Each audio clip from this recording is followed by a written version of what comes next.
When I was younger, my friends and I loved sneaking into abandoned places. The idea of breaking into forgotten buildings at night always seemed like a thrilling way to spend our time. One place came up repeatedly in our conversations, an old, deserted circus on the outskirts of town. The circus had been shut down decades ago after a series of terrible accidents, and rumors swirled about it being cursed. None of us believed in ghosts or curses, but the idea of exploring an old circus was too tempting to resist. One hot summer night, we finally decided to check it out. There were 5 of us: Sam, Rachel, Mike, Alex, and me. We drove out to the edge of town just as the sun was setting. It wasn't hard to find the circus. Even after all those years, the massive Ferris wheel towered above the trees like a silent sentinel. When we arrived, we found the entrance blocked by a tall, rusted fence. Luckily, there was a hole in the fence near the back. We slipped through one by one, landing on the cracked pavement of what had once been the main walkway. The place was a wreck, rides rusted and broken, weeds growing wild, and old food stands collapsing in on themselves. The air smelled faintly of mildew, and an uneasy silence hung over everything. Even the wind seemed afraid to stir the rusted metal. Alex suggested we split up to explore. He was clearly excited by the idea of an adventure. I wasn't thrilled about it, but the others were eager. As we wandered through the forgotten circus, I found myself drawn to the Ferris wheel. It stood eerily still, its seats swaying slightly in the breeze. That's when it happened. The Ferris wheel began to move. Slowly, creaking and groaning, it turned, its lights flickering to life. "Who turned that on?" Sam whispered, his voice barely audible. We all stared, frozen. No one answered. The wheel made one full rotation before the lights flickered and went out again, plunging the circus back into darkness. That was all it took. Without a word, we turned and bolted toward the fence. We crawled through the gap and ran to the car as fast as we could. The drive back to town was silent. Whatever excitement we'd felt earlier had been replaced by a heavy sense of dread. We never went back to the circus, and we never talked about that night again. To this day, I don't know what caused the Ferris wheel to move, but I know one thing for sure. That place wasn't right, and I'm glad we got out before things got worse.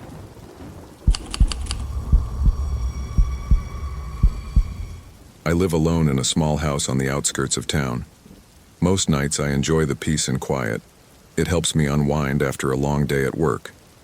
But one night, that peace turned into something far more sinister. It was a cold, rainy Friday evening, and I had just come home after a long shift. I kicked off my shoes, locked the front door, and made myself a simple dinner. After eating, I curled up on the couch with a blanket, planning to watch an old movie I'd seen a dozen times before. There was something comforting about knowing exactly what would happen next. Halfway through the movie, I started to drift off. My eyelids grew heavy, and I was just about to fall asleep when I heard it. A soft, scratching sound coming from the side of the house. At first, I told myself it was just the wind or a branch brushing against the siding. But then it came again, this time closer to the window. I sat up, my heart pounding. I muted the TV and listened. The scratching continued, slow, deliberate. Then I heard it, the back door handle rattling. Someone was trying to get in. I froze, unsure of what to do. The kitchen was too far away for me to grab a knife, and I didn't want to make any noise. I prayed it was just my imagination, but deep down I knew better. The rattling stopped, replaced by silence. I held my breath, straining to hear anything. And then I heard it, the unmistakable creak of the back door opening. My blood ran cold. I had forgotten to lock it when I came home. I grabbed my phone and dialed 911, my hands shaking as I whispered into the receiver. "Someone's in my house," I breathed. The operator tried to keep me calm, but I could barely focus. I could hear slow, deliberate footsteps moving through the house, coming closer to the kitchen where I was hiding. I knew I had to act fast. I reached for the heavy frying pan on the stove, gripping the handle tightly. The footsteps stopped just on the other side of the kitchen door. Then the door creaked open, and he was there. A tall man, dressed in black, with cold, empty eyes. We locked eyes for a brief moment. Then, without thinking, I swung the frying pan as hard as I could. The pan connected with a sickening thud, and the man stumbled back, clutching his head. I didn't wait to see if he recovered. I ran to the front door, my heart hammering in my chest. As I fumbled with the lock, I could hear him getting to his feet, his footsteps quick and angry. The door finally gave way, and I threw it open, sprinting down the street barefoot. When I looked back, the house was dark and silent. The man was gone. The police arrived soon after, but they found no trace of the intruder. I never felt safe in that house again. Every creak, every rustle of wind sent my heart racing, and every night I wondered if he would come back.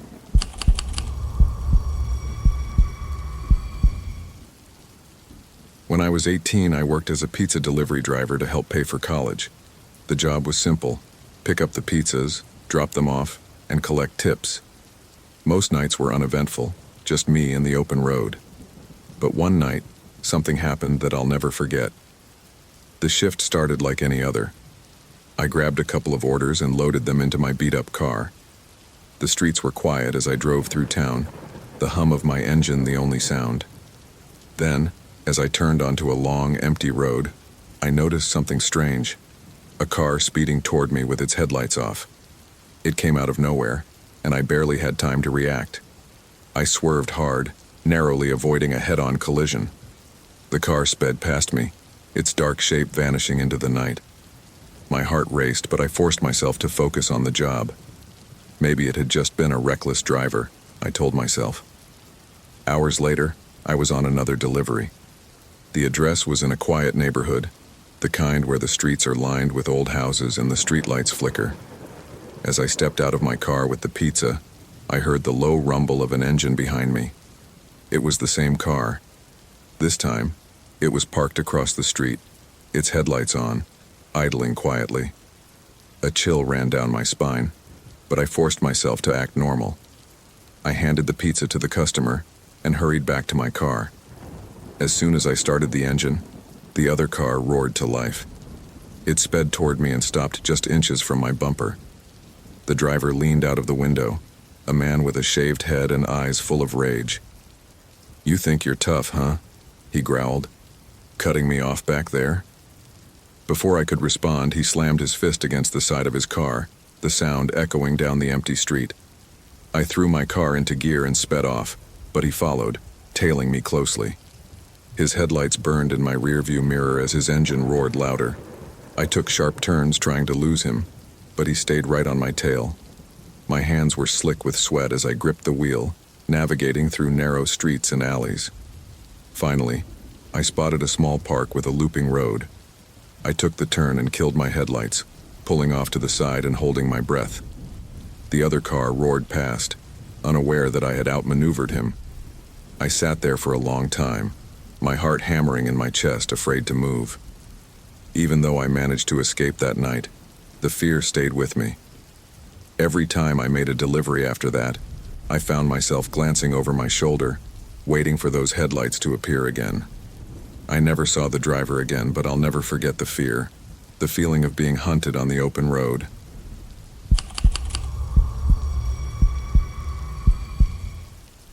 I used to work long hours in a cramped office, staring at a computer screen until my eyes burned. On weekends, the only thing that kept me sane was escaping into nature, hiking deep into the woods, far from the noise of the city.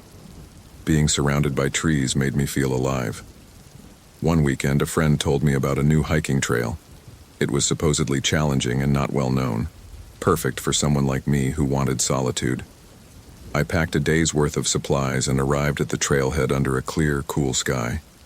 The hike was beautiful, winding through dense forests and rocky hills. I felt like I'd left the real world behind. The only sounds were birdsong and the rustling of leaves. After a few hours, I reached a fork in the trail. One path was clear, but the other led deeper into the forest, disappearing into the shadows.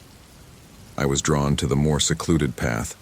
It promised adventure, a chance to see something few others had. I told myself I'd only explore it for a short while before doubling back. But the deeper I went, the harder the trail became, until it vanished entirely. By then, I should have turned back. But something pushed me forward, the thrill of the unknown. It wasn't until the sky began to darken that I realized how far I'd gone. Panic set in when I looked around and saw nothing familiar. Every tree, every rock, looked the same. I tried to retrace my steps, but the forest seemed to shift around me, as if it had swallowed the trail. As the sun sank lower, the woods transformed. What had once felt peaceful now felt suffocating. I told myself to stay calm, but then I heard it. Footsteps. At first I thought it was just the echo of my own movements, but the sound continued, matching my pace perfectly. Whenever I stopped, the footsteps stopped. Whenever I moved, they followed. Someone, or something, was trailing me. I whispered to myself that it was all in my head, but then I saw him, a man standing just beyond the tree line, barely visible in the shadows. He wore dark clothing that blended into the forest. He didn't move. He only watched, his presence radiating a cold malice. Alex, my hiking partner, whispered urgently, "Do you see him?" I nodded, my throat tight with fear. We didn't wait to find out what the man wanted. We turned and ran, sprinting through the undergrowth. Branches whipped at our faces and roots threatened to trip us, but we didn't stop. The forest felt endless, as though we were running in circles. No matter how fast or far we ran, the man always reappeared, just a few steps behind, his cold gaze boring into us. The footsteps followed relentlessly. Our panic grew as the woods seemed to close in around us. Suddenly, Lena screamed and fell hard to the ground. When I bent down to help her up, I saw what had tripped her, a thin wire stretched low across the path. Someone had set a trap.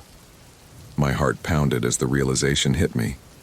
This man wasn't just following us. He had been herding us deeper into the woods, playing with us.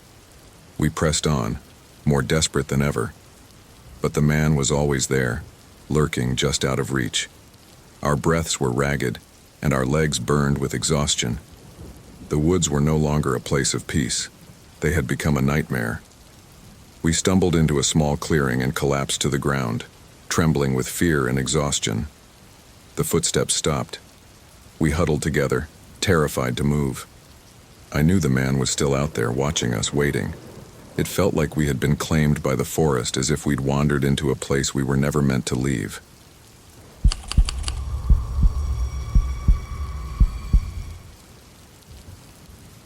There was a fair in my town, and I went. It was loud and bright, filled with flashing lights, happy music, and the smell of popcorn and cotton candy. When I was about 12, I loved everything about carnivals, the games, the rides, the strange sideshows. But that night, something strange happened, and even now the thought of it makes my heart race. I wandered around the bustling fair, trying to decide what to do first. Watching my friends play games wasn't fun for me. I was eager to explore. That's when I saw the fortune teller's tent, tucked away in a dim corner, almost hidden by the main attractions. Outside the tent, a sign read, "Know you're present." The words intrigued me. Awaiting you is the all-seeing eye. Curious, I pushed through the thick curtain and stepped inside. The interior was dimly lit, with just one lamp casting long shadows on the walls. The heavy scent of incense filled the air, making it hard to breathe. At a small round table sat the fortune teller, an old man with a long beard and sharp eyes that seemed to see right through me. His rings sparkled as he shifted his hands. He looked up when I entered, his gaze piercing. "Come in, young one," he said in a low, smooth voice. "I've been expecting you," he added, which made my heart skip a beat. How could he have known I'd come? I had only decided to visit the tent moments ago. Despite the unease creeping over me, I sat down across from him. I didn't want to seem scared. "What do you wish to know?" he asked. I hesitated before replying. I want to know my future." The old man nodded slowly, then closed his eyes and took a deep breath. For a moment, the only sound was the wind whistling outside the tent. When he spoke again, his voice was grave. "I see many things," he said. "Your life will be full of surprises, some good, some bad. But there is one thing you must beware of. A dark figure will follow you wherever you go. No matter how far you run or where you hide, it will always be right behind you. You cannot escape it." A chill ran down my spine. His words felt too close, too real.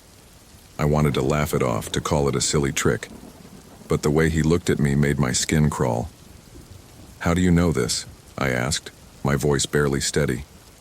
His sharp eyes snapped open, and he smiled faintly. "I know many things.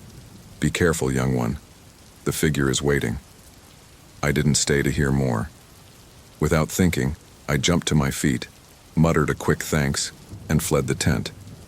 The lively fair outside suddenly felt different, darker. As I made my way through the crowds, I couldn't shake the feeling that someone was watching me. Then I saw him. A man in a long coat, standing by a food stand. The man stood motionless by the food stand, his hat pulled low over his face. At first I thought he was just another visitor at the fair, but there was something unsettling about the way he stood. Too still, too focused. I turned away, trying to ignore the knot forming in my stomach. But when I glanced back, he was still there, staring at me. I told myself it was just a coincidence, that the fortune teller had only planted an idea in my head. But the feeling wouldn't go away. I decided it was time to leave. It was getting late, and I didn't want to stay at the fair any longer. As I walked down the street toward my house, I kept glancing over my shoulder. There he was, following me. The same long coat, the same hat. He kept his distance, never too close, but always there. My heart pounded in my chest. I tried to convince myself it was nothing, just someone heading in the same direction. But no matter how many turns I made, he followed. The man sped up as I neared my street, and I knew then I couldn't brush this off anymore. I picked up my pace, almost running. When I reached my front door, my hands trembled as I fumbled with the key. The footsteps behind me were getting closer. Finally, the door unlocked. I threw it open and rushed inside, slamming it shut behind me. I locked it with shaky hands and pressed my back against the door, gasping for breath. Outside, the street was silent.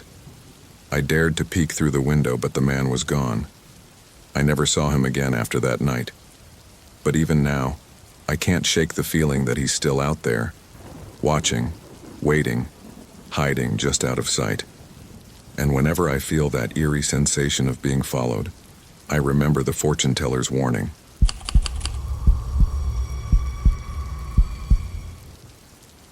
On this cool summer night, we were all happy. Since the school gave us a break, we wanted to do something fun to celebrate.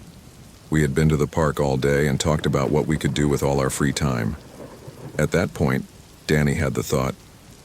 "Tonight, how about we sneak into the carnival?" he asked with a sly grin. The fair had been in town for a week, and we all spent the day there. There were lots of bright lights, loud music, and the smell of popcorn and cotton candy. Daniel, on the other hand, wanted to see it after work, when it was quiet and empty. At first, I wasn't sure. It looked dangerous, and I wasn't sure if it was worth the trouble. But the more we talked about it, the more like an adventure it sounded. We couldn't say no to the draw of having the whole place to ourselves, without any other people around. That's why we chose to get together later that night. Around midnight, we got together at the edge of the fairgrounds. Danny, of course, was in charge, followed by Nicole, Farnez, and I. Even though the fair was closed and the gates were locked, Danny found a way for us to get through the fence. My heart was beating fast as we crawled through the hole one by one. The place looked different when it was dark. The rides were still, and the only sound was the faraway hum of the city. Danny was very excited as we walked through the empty fair. "Come on, this is awesome," he said. We walked past the darkened funhouse with its twisted mirrors and the huge Ferris wheel that seemed to cast a huge shadow over us. We didn't say much as we walked through the grounds because we thought we knew a big secret. We finally got to the middle of the fair, where there was a row of game booths. Dan picked up a loose dart while pretending to play one of the balloon-popping games. Nicole and Farnes were having a good time near the ring toss. We felt like we were the only ones left in the world, which was strange. Then I saw him. At first I thought I was imagining things, but as we moved from booth to booth, I kept seeing him out of the corner of my eye. A man was standing so far away that I couldn't make out his face. His face was hidden by shadow, and he walked with a slight bow in his head. He didn't move or say anything. He just looked at us. I asked in a low voice, "Hey, can you all see that?" Danny tried not to look scared as he glanced where I pointed, but the man was gone. He asked with a frown, "Look what?" I shook my head, thinking maybe I was dreaming. But this time I saw him again a little closer. He was just watching from the front door of the spooky house. "There," I whispered, pointing toward the spooky house. The others looked, but he was gone again. Danny laughed nervously.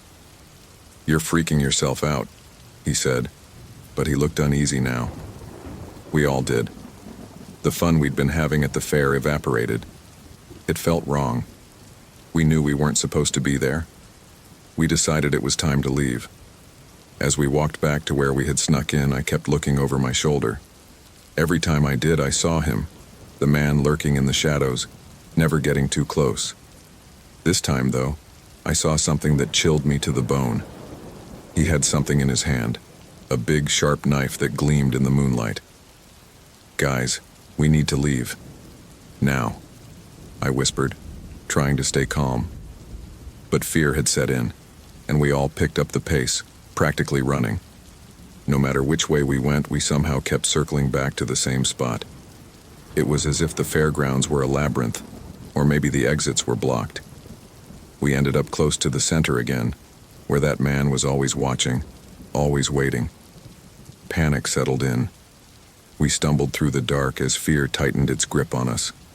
Where there had been excitement before, there was now only desperation.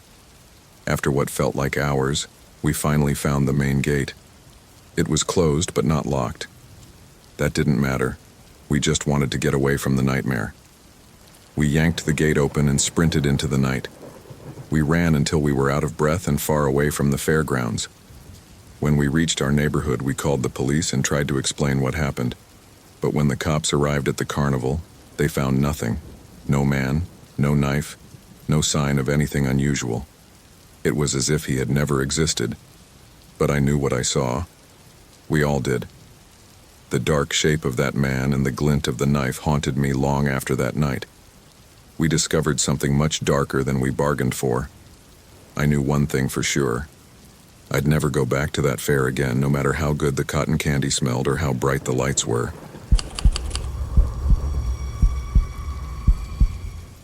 I work the night shift at a small motel on the outskirts of town. It's usually a quiet job, just me, the front desk, and the occasional late-night traveler. But about a week ago, strange things started happening during my shifts. It began with a phone call at 3 a.m. When I answered, all I could hear was slow, heavy breathing on the other end. "Hello?" I asked, my voice uneasy. The breathing continued, steady, deliberate. Then the line went dead. The next night, the phone rang again. This time I heard faint whispers as if two people were having a distant conversation. I couldn't make out what they were saying, but the sound gave me chills. I checked the motel's records. The call had come from room 206, an empty room. Every night after that, the phone would ring, each call more disturbing than the last. Sometimes I heard the creak of a door opening, other times the eerie hum of a music box. But every time I checked the rooms, they were empty, just made beds and dark windows.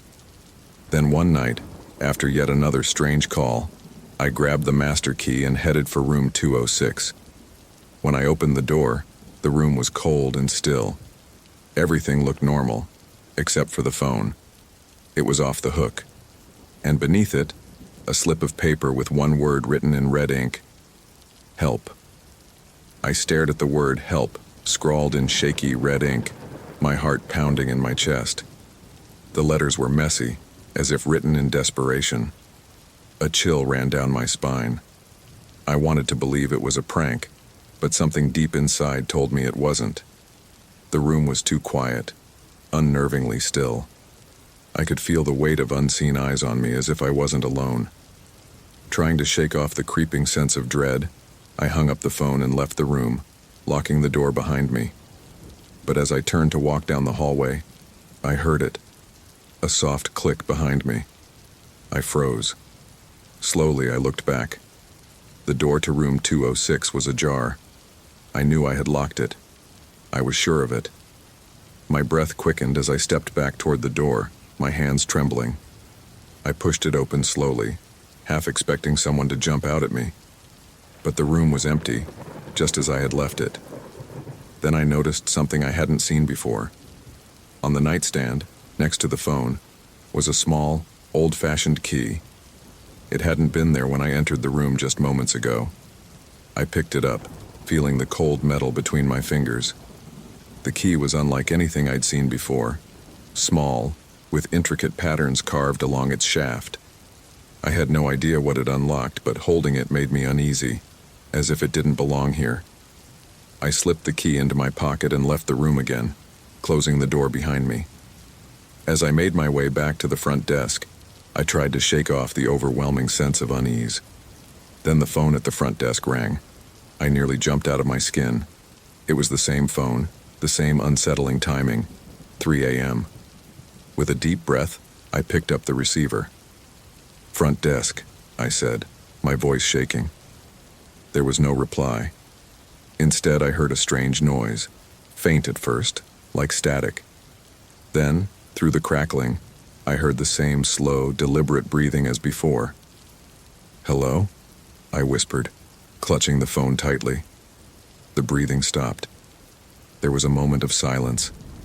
And then, "You shouldn't have taken the key." My heart dropped. I slammed the phone down, my hands trembling uncontrollably. Before I could react, the lights in the lobby flickered, casting eerie shadows across the walls. A cold gust of air swept through the room, making me shiver. And then, in the distance, I heard it, the sound of a door creaking open. I knew, without a doubt, that it was coming from room 206. I had to leave. Now grabbing my coat, I bolted for the exit, my footsteps echoing through the empty hall. But as I reached the front door, I heard something that made my blood run cold. Footsteps. Slow, heavy footsteps, coming from behind me. I didn't look back. I threw open the door and ran into the cold night air. My breath came in ragged gasps as I sprinted to my car. Fumbling with my keys, I finally managed to unlock the door and threw myself inside. I started the engine, but before I could pull away, I glanced up at the motel's entrance. And there, standing just outside the front door, was a figure. It was tall, with a face obscured by shadow. I couldn't make out any details, but I knew it was watching me. Then, slowly, it raised its hand, and in its grasp was the same small key I had taken from room 206. The figure turned and disappeared into the motel. I didn't wait to see what would happen next. I floored the gas pedal, tires screeching as I sped away from that cursed place. The next morning, I called the motel manager and quit on the spot. I didn't explain what happened, I just told them I wouldn't be coming back. To this day, I don't know what I encountered that night. But sometimes, in the dead of night, I swear I can still hear the phone ringing. And I never, ever answer it.